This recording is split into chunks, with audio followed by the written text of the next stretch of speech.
السلام علیکم ورحمۃ اللہ وبرکاتہ۔ محترم ناظرین، جیسا کہ آپ کو معلوم ہے کہ ہم رمضان المبارک کے اخیر عشرے میں داخل ہو چکے ہیں اور اس کی بے شمار فضائل اور اس کے بے شمار فوائد اللہ کے نبی صلی اللہ علیہ وسلم نے ارشاد فرمایا ہے۔ آج ہم جانتے ہیں کہ شب قدر کن کن راتوں کو کہا جاتا ہے، اور اللہ کے نبی صلی اللہ علیہ وسلم شب قدر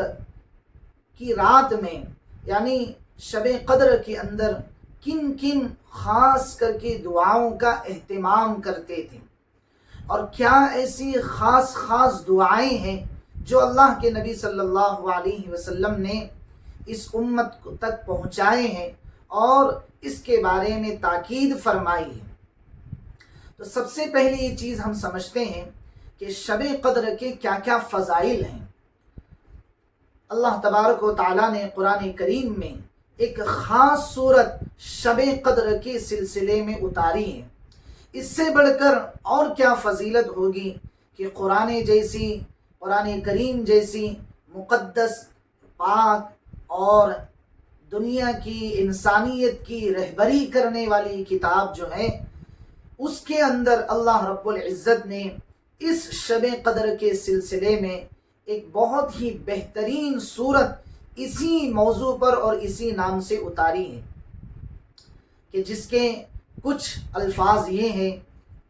اِنَّا أَنزَلْنَاهُ فِي لَيْلَةِ الْقَدْرِ وَمَا أَدْرَاكَ مَا لَيْلَةُ الْقَدْرِ لَيْلَةُ الْقَدْرِ خَيْرٌ مِّنْ أَلْفِ شَهْرٍ۔ اور اس رات کو اس لیے بھی بہت ساری خصوصیتیں شامل ہیں کہ اس رات میں اللہ تبارک و تعالیٰ نے اپنا پاک اور پوتر کلام کو نازل فرمایا ہے،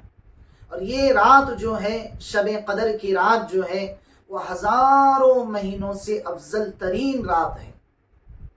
کہ اس میں عبادت کرنے والا ان طاق راتوں میں جاگ کر عبادت کرنے والا گویا کہ یہ ہزاروں مہینوں کی عبادت کرنے سے بڑھ کر اس کا ثواب ملتا ہے۔ ہزاروں سال آدمی محنت اور مجاہدے کے ذریعے سے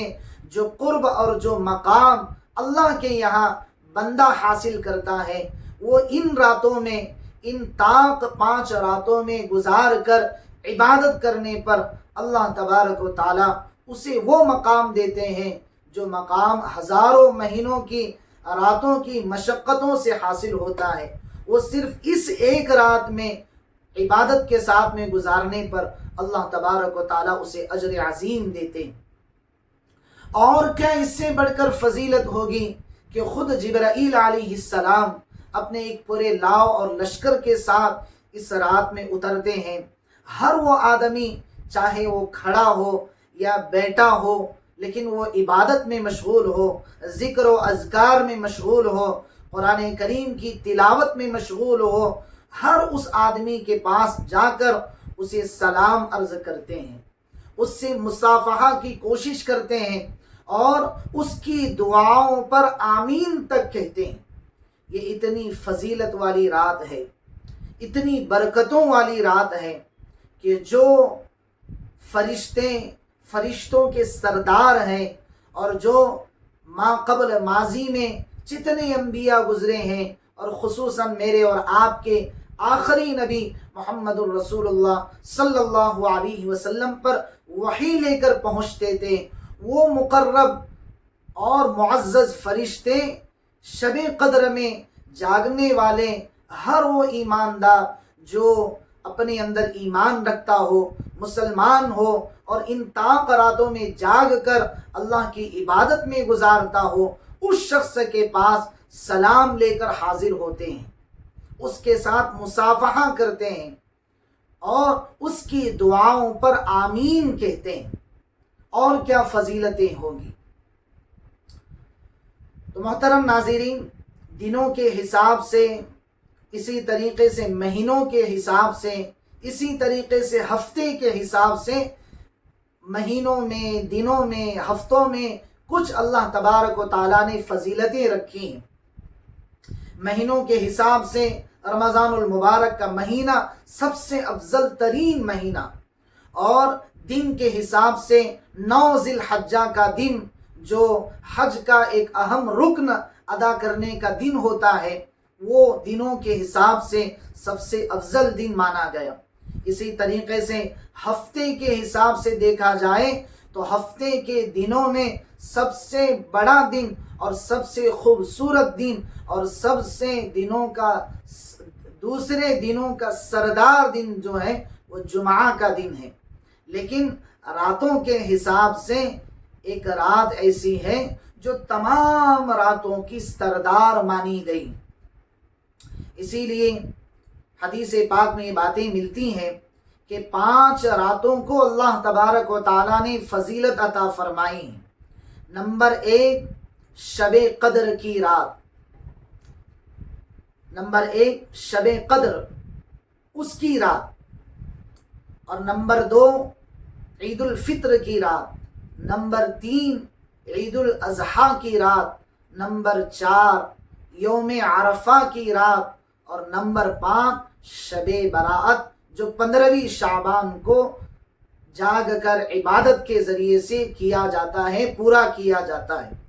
تو یہ 5 راتیں جو ہیں بہت بڑی خصوصیات اپنی اندر رکھتی ہیں۔ تو اس لیے ناظرین ہمیں بھی یہ کوشش کرنی چاہیے کہ ہمارے درمیان سے جو رمضان المبارک کا آخری عشرہ گزرتا ہی جا رہا ہے اور ہماری غفلتیں روز بروز بڑھتی ہی جا رہی ہیں، ہم اس غفلت کی چادر کو اتار کر مجاہدانہ صفات اپنے اندر پیدا کریں، اللہ سے لو لگا کر اپنے لیے، اپنے رشتہ داروں کے لیے، پوری امت مسلمہ کے لیے اور خصوصاً اس ملک ہندوستان کے لیے دعاؤں کا خاص اہتمام کریں۔ حضرت اماں عائشہ صدیقہ رضی اللہ عنہا نے ایک مرتبہ اللہ کے نبی صلی اللہ علیہ وسلم سے پوچھ لیا کہ یا رسول اللہ، اگر ہم شب قدر کو پا لیں تو اس رات میں ہم کیا کیا خاص دعائیں مانگیں؟ تو محترم ناظرین وہ دعا آج میں آپ کو بھی پڑھ کر سنا رہا ہوں، جو دعا اللہ کے نبی صلی اللہ علیہ وسلم نے اپنی چہیتی اور اپنی لاڈلی بیوی زوجہ محترمہ حضرت اماں عائشہ صدیقہ رضی اللہ عنہا کو سکھلائی۔ وہ دعا یہ تھی، اللہم انک عفو تحب العفو فاعف عنی۔ اس کے ترجمہ ہوتے ہیں، اللہم اے اللہ انک عفو، آپ بہت زیادہ معاف کرنے والے ہیں، تحب العفو اور معافی کو پسند کرتے ہیں، اللہم انک عفو تحب العفو اور معافی کو پسند کرتے ہیں، فاعف عنی، میرے مولا مجھے بھی معاف فرما۔ کتنی بہترین دعا ہے، اور کمال اس دعا میں یہ ہے کہ الفاظ مختصر ہیں، الفاظ چھوٹے ہیں، لیکن اس کے معنی، اس کی گہرائی اتنی پہنچی ہے کہ اگر ہم سمندر کی گہرائی کو دیکھنا چاہیں تو دیکھ سکتے ہیں، لیکن میرے اور آپ کے آخری نبی محمد الرسول اللہ صلی اللہ علیہ وسلم کی سکھلائی ہوئی دعا کی گہرائی تک ہم نہیں پہنچ سکتے۔ تو اس لیے آپ بھی اس دعا کا ان 5 راتوں میں خاص کر کے اہتمام کے ساتھ پڑھا کریں۔ اور اگر ابھی تک آپ نے ہمارا چینل سبسکرائب نہیں کیا ہے تو ضرور سبسکرائب کریں، اور اگر آپ کو ہمارا یہ ویڈیو پسند آ جائے اور آپ کو ہمارا یہ میسج پسند آ جائے تو دوسروں تک ثواب جاریہ کی نیت سے ضرور پہنچائیں، اور کمنٹ باکس میں ضرور دعائیہ جملہ لکھیں۔ السلام علیکم ورحمۃ اللہ وبرکاتہ۔